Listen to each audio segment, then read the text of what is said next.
My name is Becky Gullickson, and I'm the former mother-in-law of Rachel Neville. My son is Mark Neville. I think she framed him, and I hate her for that. I absolutely hate her. She's a mother, a grandmother, and she lives alone in Oregon. She hasn't seen 3 of her grandchildren in years, and her son Mark Neville is still wearing an ankle monitor and facing charges from the state of California and the office of District Attorney Dan Dow because of a woman Becky knew was trouble the very first time she laid eyes on her. Now we're going inside the family. This is episode 31 of The Messenger, the Rachel cancer scam. Becky Gullickson is not an outsider looking in. She lived with them. She cleaned their house. She took care of their children, while Rachel did whatever she wanted. She watched Rachel cheat on her son from across the street, standing in a neighbor's driveway at 2 a.m. She tried to warn him. He didn't believe her, and it cost them both years. I want to take you back to the beginning, back to Indiana, back to a little town called Rocky Ripple, Indiana. That's where Becky was living when Mark first brought Rachel home. The first time I met Rachel, I was appalled. She'd been married to my son for 2 years, and she was pregnant with my granddaughter. I was looking forward to meeting her, but clearly she was not happy to be there. I lived in a cool little town then in Indiana called Rocky Ripple, and it was surrounded 3 sides by a river and a canal, and it was very unique. And we would people who lived in this tiny little town, there was 300 homes. We would meet at the park and have barbecues, and people would play volleyball. And Mark and Rachel went to one of these with me, and she just kept to herself and did not mingle. She behaved as if she was above it all. By all accounts, Rocky Ripple is a quaint and cute little spot, 300 families in a tight-knit river town. This is an independent town in Marion County. Less than 700 people live there, and it sits between the Central Canal and the White River, as Becky described it. 3 sides surrounded by a river and a canal. 300 homes, a park, barbecues, volleyball, and it's close to Butler University in Indianapolis. This is small town America. And Rachel couldn't be bothered by this place. Those that have met Rachel and spent any time with her describe the same thing. There are 2 versions of her.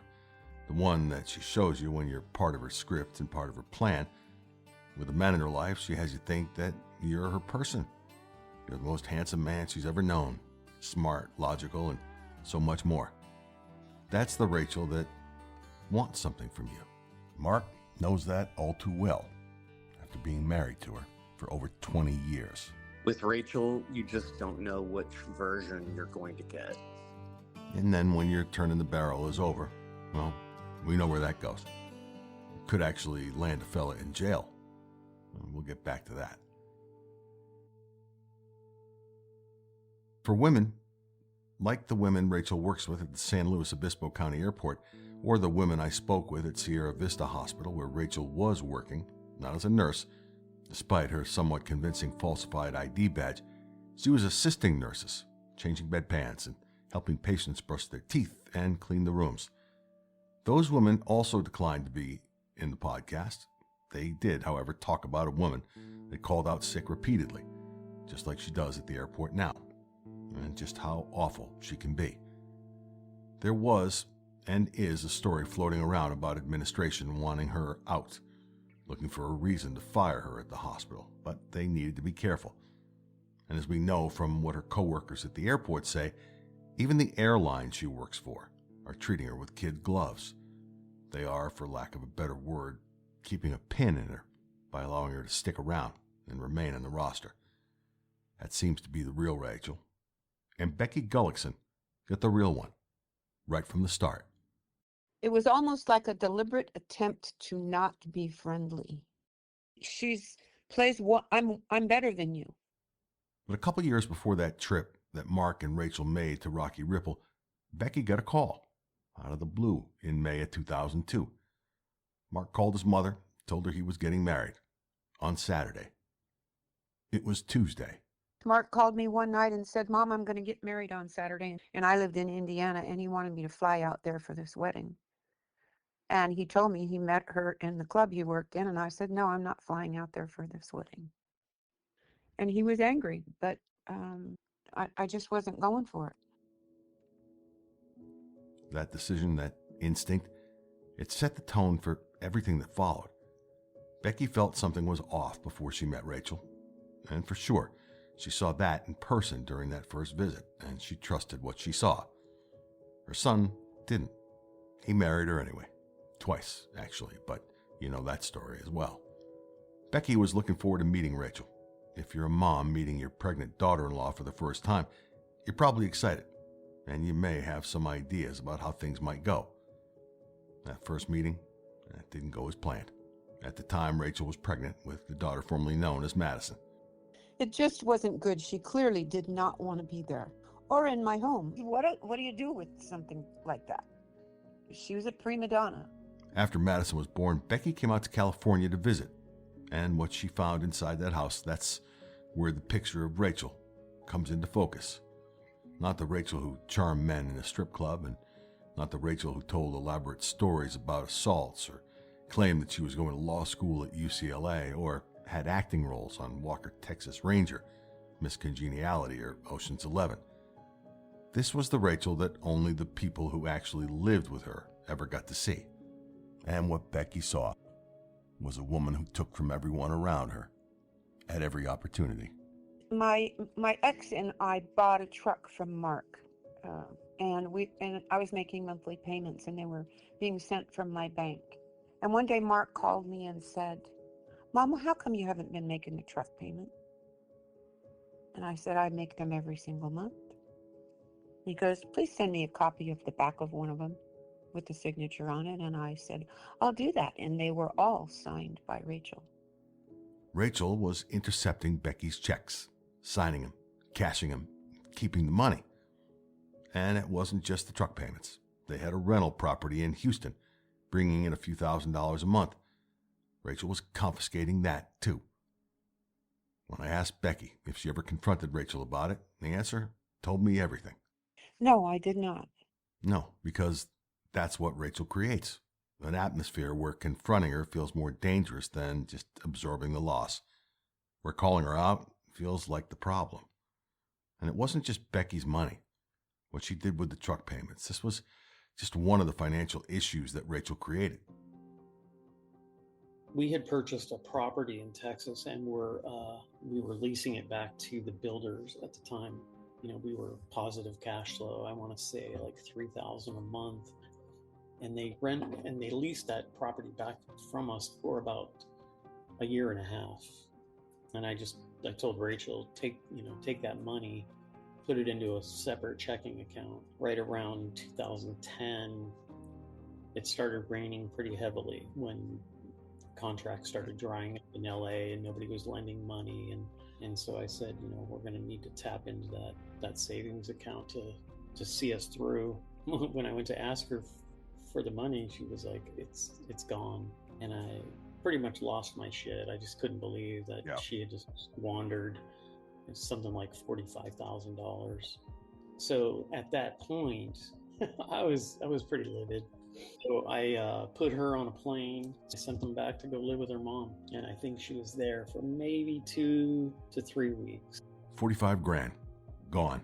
Spent. On what? Nobody knows. And that was the only time in their marriage they separated. Over $45,000. Not over the affairs. Not over the lies. It was over money. Mark had another conversation or two with Rachel about the money, and she did what she always does. She ran out the clock, deflected, and played the blame game. Rachel was like a one-woman recession, and it gets worse. Rachel needed someone else that she could use. That person was a woman named Rosie. Rosie was the daughter of Becky's niece, Michelle, a young woman who came into the household to help and ended up being another name on a very long list of people that Rachel took from. Mark told me about Rosie and what he understood happened to her. She came over to help out because Rachel had broken her ankle. and couldn't take care of the two younger girls. Part of the deal with Rosie was for her to come and live with us, she had to be able to go back and forth to Whittier. And so she needed a car in order to do that. So I bought her a car, got her enrolled in school. And that was the deal with her. She was going to help take care of the kids while Rachel was recovering and then also attend school. Rachel thanked Rosie in her own way for her time with the family. Well, Rosie came to live with us in 2010. But it wasn't until like 2015, 2016 that I found out from one of my cousins that Rosie's credit had been compromised. At that point, I didn't even know that it was Rachel that had done it. It wasn't until years later that we kind of put two and two together. Let me add some color to this story for you. When you hear about crimes being committed, you often hear about a few things. You hear about motive, means, and opportunity. In this case, we've got all three. The motive is that Rachel needs a side fund, extra cash. This began when she was a teenager, and she got arrested, charged, and later released. Theft by hot check. When she was escorting and stripping, and let's call it entertaining, she got a taste for the extra cash. There's your motive. The cash was her drug. Next, the means. Well, Rosie was living with Mark and Rachel. Rachel had access to Rosie's personal documents, including her birth date and her social. Those are the tools of the trade for an ID thief. She had what she needed to commit identity theft right under her own roof. And finally, we get to opportunity. Rachel was working at the bank in Morro Bay and had all of Rosie's pertinent information and had what she needed to commit identity theft. All Rachel had to do was literally sit at her desk and fill out a credit card app and use her own address. Rosie lived with them. She helped with the kids, and she was part of the family. And in exchange, they had gotten her a car and helped her enroll in college. Rosie had every reason to trust Mark and Rachel. It's a funny way to thank someone, though, that comes to stay with you and help your family. Rosie, like so many of Rachel's other victims, never found out what happened until years later. Until she and her husband Joshua tried to buy a home. Until the mortgage application came back denied. Until she learned that her credit had been destroyed by a debt she never knew existed, on a card she never opened, at an address that wasn't hers. The return address on some of the credit cards were taken out in Rosie's name, actually had my Morro Bay address on them. She could have pressed charges. She could have reported it, but she didn't. She just absorbed the damage, took the hit, and moved on. This pattern is documented across multiple victims, not to mention the state agency she defrauded. Multiple calls to Rosie and Joshua were not returned. My texts, which were read, were also not returned. Rachel counts on the silence. She doesn't expect people to turn on her. Somehow she's able to operate in this space between what happened and what anyone's willing to say out loud. This is part of the pattern. It repeats with every person who gets close enough to see the real Rachel and tries to say something about it. Now, there was a moment in my conversation with Becky that connects directly back to the conversation with Todd, and I'm somewhat reluctant to play the clip because I know what kind of man Todd is. I know what he went through, and even uttering the lie about him feels wrong to me at this point. She told me about her first marriage where she got married and they went to Hawaii and her new husband raped her and beat her up. And I'm just like, what? Yeah. The stories are bizarre and not believable. Todd is, by all accounts, a thoughtful, measured man who, like Becky and Mark and their entire family, got himself into Rachel's crosshairs without even knowing it. She included him in her lies about assault and abuse.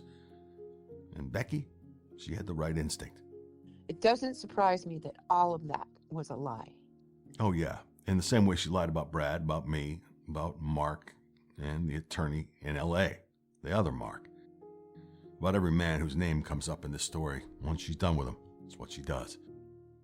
For her, you could equate it to sports in a way, among other things.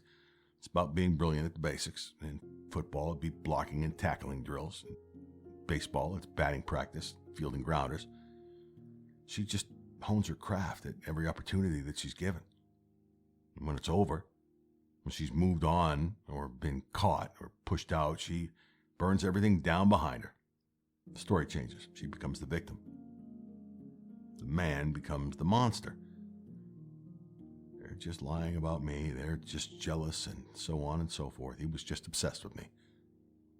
Now, I'm sure I'm not telling you anything that you don't know, but right now, and literally from the moment Rachel knew I was talking to people for this story, when the podcast was coming out, I am the monster. And I'm okay being that monster for her. It's a role that she groomed me to play, in a sense. I want you to hear something from a coworker of Rachel's that we had on earlier this season. She's talking about the workplace, but what she's describing is exactly what I'm talking about. When you bring something to a friend and you're like, hey, I've heard this about you, and they tell you it's not true, the conversation kind of dies right there. What are you supposed to say? There's no point. She's going to keep lying about it. I just said, I'm sorry to share that. I hope that everything works out. What else can I say? But at that moment, I kind of knew, okay, well, she obviously lying, but there's nothing I can do about it except distance myself from her. And I'll remind you of something that Rachel said to me directly the day Mark called to let me know that she'd been lying about everything, that the entire cancer story and everything else was a lie. She said, I can't talk to you right now, but stop talking to Mark. You're making it worse for me. I should have said, stop talking. You're the problem. Remember, that came after she said that her situation had changed and she hadn't included me. It's literally like everything else I'm talking to you about today. And that you're hearing, it's just the blueprint, same script, same outcome, same bullshit. At some point, Mark asked Becky to move out to California, to Cayucas on the coast. He had this idea about opening a gift shop, hand-carved things he and Rachel had brought back from Fiji. He wanted her to run it. The gift shop never ended up getting off the ground. Mark, Rachel, and Becky, and the girls ended up in a house together. Becky fired up her old house cleaning business to make some extra money. She'd come home late, and that's when she started to notice the car. And I would come home late at night and see this, it was either a car or a truck, I can't remember now, parked in front of the house. And I would say to Rachel, whose car is parked in front of the house? And she just acted like she didn't know. Well, that went on for weeks and weeks and weeks and weeks and weeks. And I didn't believe her. And she was quite cold to me. During this time, Mark wasn't home a lot. He was in Los Angeles and other parts of California working jobs, providing for his family. He had no idea what was happening at home. While he was gone, those little girls were telling Grandma things, the way that kids do. The little girls would say, they would tell me about what they did while I was gone cleaning a house, and they would say, Mommy's friend came over. Mommy's friend this and Mommy's friend that. And he's my friend too. And so I knew she had a man coming over. And sometimes I would go into hers and Mark's bedroom and I would get laundry and do it for them. And I would see wine glasses sitting on a table by a love seat. And I knew something was going on. We're going to take a quick commercial break. I want to encourage you to follow our social media. I'd recommend you follow Instagram. In the show notes, you'll find a link to all of them. There's a lot more information and backup for what I'm discussing. Much of the evidence that I reference in these episodes here, you'll find there. You'll see screenshots, additional commentary in the way of videos. And I also want to encourage you to comment and send along a DM if you've got questions. I answer everything that comes my way. Also, please take a moment to rate the podcast here. Leave a review if you're so inclined. Thanks for following. And this episode will continue after this message. You're listening to this podcast, so I know you've got a curious mind. Here's a helpful fact you might not know yet. Drivers who switch and save with Progressive save over $900 on average. Pop over to Progressive.com, answer some questions, and you'll get a quick quote with discounts that are easy to come by. In fact, 99% of their auto customers earn at least one discount. Visit Progressive.com and see if you can enjoy a little cash back. Progressive Casualty Insurance Company and Affiliates. National average 12-month savings by $946 by new customers surveyed who saved with Progressive between June 2024 and May 2025. Potential savings will vary. So one night, Becky decided it was time to find out exactly what was going on, what she was dealing with. I decided I was going to stay up all night, and I went outside and I walked across the street and stood in another neighbor's driveway and waited until he came out of the bedroom. And when he got into his car, I said, I hope you had a good time. I hope you had a good time. She's standing in her neighbor's driveway at 2 a.m, watching this man come out of her son's house. And that's what she says. He got into his car and he got on his phone. And the next thing you know, Rachel was on the move. She came running outside, saying to me, you cannot tell Mark about this or you will ruin my marriage. I think I laughed and said, if anybody's ruined a marriage, it would be you, wouldn't it? And she didn't like me after that. Damned if I know why. How's that for a statement? It's the attack. You can't tell Mark about this or you're going to ruin my marriage. It wasn't, I'm sorry. It wasn't, oh, I'm sorry, it wasn't what it looked like. It wasn't even a denial. And not a daughter-in-law falling on her sword to save her mother-in-law. Please forgive me. It was an immediate reframe. Make the witness the threat. Blame the person who caught you for the damage. This was 10 years after Todd divorced Rachel. Rachel's still using the same instinct, same playbook, different decade. That man's name, I know it. I know it because he and I actually talked. And he confirmed the interaction with Becky. But it wasn't Becky that told Mark. Becky didn't tell him for months, according to her. And by the way, here's the other thing about that man. He recently signed a declaration that he had an affair with Rachel during that time and that she faked pregnancy with him twice. He did that for Mark in his case against Rachel. Things in that household seemed to be falling apart. And I was taking care of the girls, keeping the house clean, doing the girls' laundry, and working cleaning houses. And I felt like things were colliding. I really didn't know what the best thing was to do. I felt like I was between a rock and a hard place. Oh, she's definitely between a rock and a hard place. Living in her son's house, watching his wife cheat on him, taking care of his children, cleaning his home, bringing in money, and she doesn't tell him.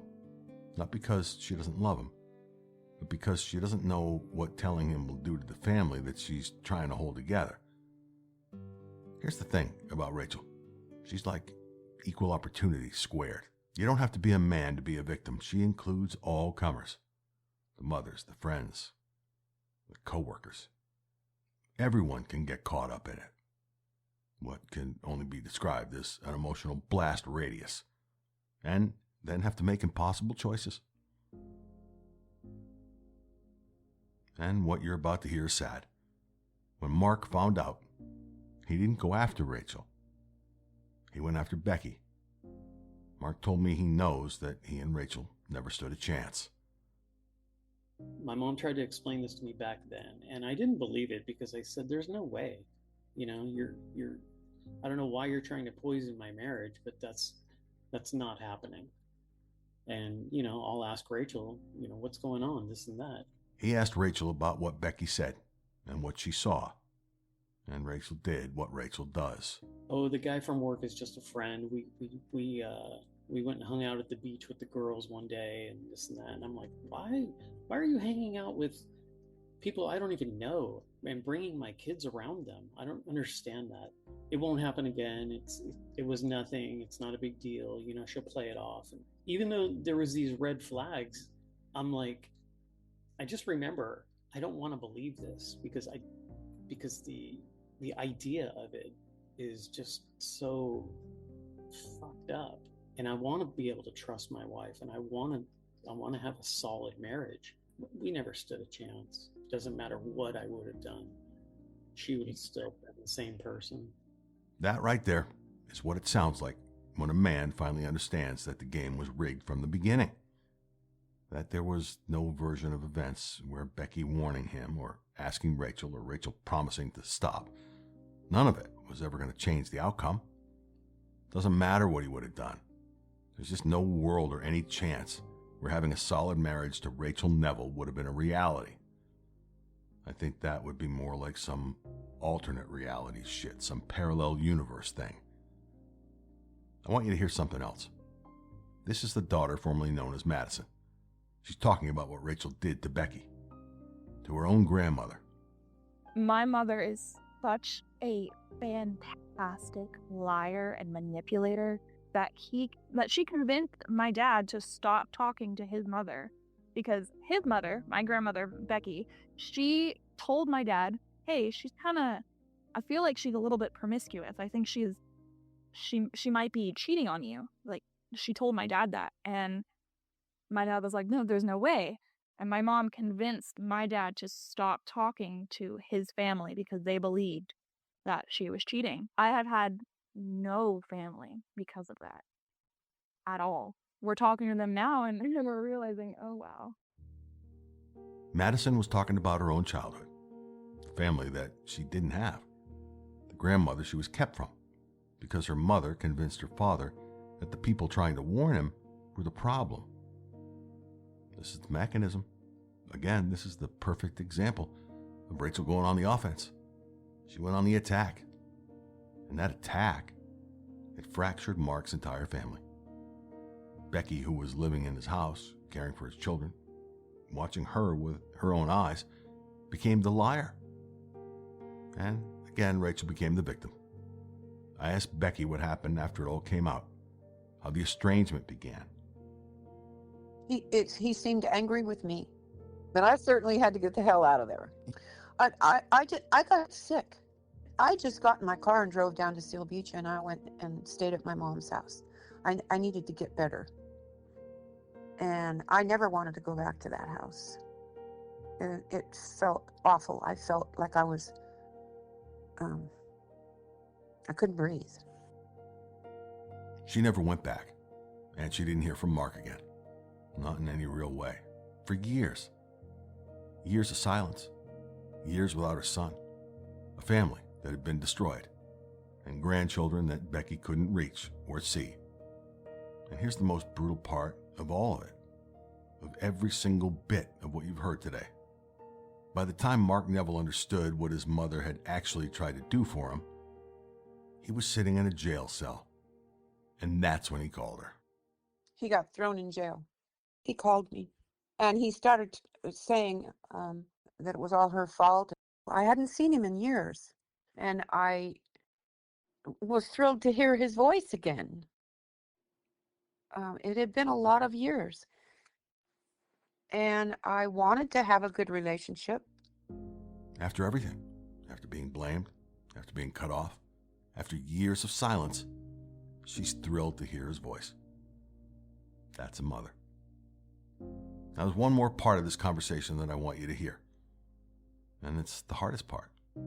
Because everything we've talked about so far, the checks, the savings account, the cheating, the identity theft, the estrangement, all this today is what she did to her own family. And it actually comes back to children. To the girls who had their grandmother erased from their lives. Becky raised this. I didn't push her here. She went there herself. Well, despite the parentage of a little girl, a grandmother just loves them.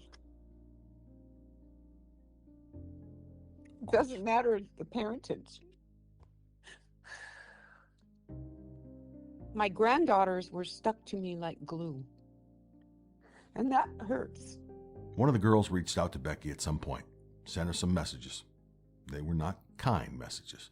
Well, her mama has brainwashed them. And said she doesn't know me. And I said to her, yes, you do. You know I'm your grandmother. And she just said, no, I don't know you. Very cold, very much like her mother. I'll tell you something I haven't talked about in the podcast yet. One of Rachel's daughters and I stayed in touch a little bit after Rachel was caught. Christmas and New Year's greetings, a quick hello here and there. But then the podcast started, and the first message arrived about 2 weeks after it launched. And it read, "Hi, Harry. I hope you're happy for ruining our lives." I didn't respond. The next message came on March 11th of 2025, 5 months after the podcast came out, after I posted a video discussing Rachel leaving the home at night again. The day after that video, I received this by text. "Harry, stay the fuck out of our lives. Our business has nothing to do with you whatsoever. If you have some kind of problem, why don't you actually contact someone in the house that's aware of what's happening?" I couldn't help myself. I sent a respectful message, letting her know that my issue was not with her, but with her mother, who lied about cancer, lied about pregnancy, lied about being a lawyer and a pilot, who lied then and is still lying now. I told her I wished her no ill will, but that her mom had ruined countless lives and would continue to do it until she stopped. Ultimately, it wasn't me that destroyed their lives with this podcast. That distinction belongs squarely on their mother's shoulders. This is a long game. This is what Rachel built over the years, not just cutting Mark off from his family, but building the next generation of witnesses who will confirm her version of events. Children who never got to know their grandmother. Either grandmother, actually. These girls were taught slowly that the people who loved them most were strangers. It's like a slow drip of emotional torture. Madison sees it now, you heard it. The other girls, they're still inside of it. But I have it on good authority that one of them was communicating with Madison at one point. Rachel found out, she hit the roof. She told that daughter, "Don't do it again, or you'll be out of the family," just like Madison. Who does that? Those threats are punitive. There's a particular kind of cruelty in what Rachel did to this family. It's fuckery, really, is what it is. Just fuckery. It's not the affairs. It's not the financial theft. It's the deliberate, systematic destruction of bonds between people who had nothing to do with her. A grandmother and her grandchildren that were used as a tool of control. I can tell you this, there are other victims of identity theft I've made certain promises to not disclose until I'm told it's okay to do so. As I've said in the past, I don't traffic in lies and gossip. These sources, these other victims, their character is beyond reproach. Rachel Gage Neville is a con artist. She's a thief. She's a serial cheater. There's evidence to support all three of those things. Rachel won't sue me. She won't file a complaint against me, because then she'd be forced to answer questions under oath. More importantly, to face evidence. Actual evidence, not her own fake text messages. Actual messages that she sent me and others. There's so much of that, not just from me, but from everyone else that's connected to this. Before we wrapped up, I asked Becky if there was anything she wanted to add, and she told me one more story, a small one, but it stuck with me. She used to stop at the Starbucks inside the market every morning for cleaning jobs. And one day, a guy who worked in the Wells Fargo branch, which was where Rachel worked, inside that supermarket in Morro Bay, was standing next to Becky. He said, "Well, how's Rachel today?" And I said, "What do you mean?" He said, "Well, she was sick yesterday and didn't come to work." And I was shocked. And I said, "Well, I think she's okay today." But what she did is she took the day off and she went and spent it with a guy because I was taking care of the kids the day before. That was so embarrassing. That former friend and coworker from the airport that was on earlier this season said something interesting. I miss the person she presented to be. If anything, it's the friendship of a person that didn't exist. And also the fact that now I still have to see her all the time and work with her. And I just hate it. I hate that I have to work with a person like that who's capable of all that. And who knows what life she's coming up with now and what she's capable of down the road. It's all of that. The friendship of a person that didn't exist.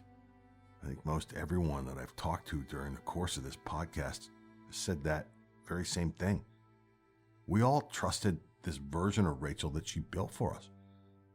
We all mourned that person that she pretended to be when she was gone. That's Rachel Neville's special talent. Not the lie itself, but the way the lie makes everyone around her feel like they are the problem, like they missed something they should have seen, like the humiliation belongs to them. It doesn't. Becky didn't ruin her son's marriage. She tried to save it. She tried to save him. She lived in that house. She cleaned it. She helped care for those girls that Rachel was neglecting while carrying on affairs.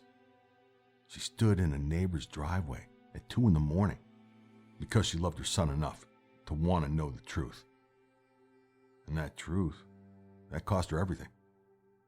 At the time, Mark didn't believe the story. Mark Neville knows now that his mother was right. He told his mother that, and he's told me that, and most everyone else that'll listen. 18 months after being arrested, he's still wearing an ankle monitor. It's highly likely that by the time this episode airs, that ankle monitor will be gone. But it's now been over 2 years since Mark has seen or spoken with 3 of his daughters. I hope that those girls, and the daughter formerly known as Madison, and Mark and Becky, hope they find their way back into each other's lives somehow. Mark and Becky have never stopped loving them. Mark Neville, he's become a friend of mine, and I'll continue to assist him in any way that I can to make sure that Rachel Neville is stopped. And I do want to say something about Rachel's family. I think it's important that I do that. I've developed a relationship, a friendship with Rachel's sister, Sherry, and her husband. They're good people. Actually, they're great people. Sherry misses and loves her sister. None of us can make excuses for Rachel. None of us wants to. And Sherry and her family can't find answers that they've been searching for years.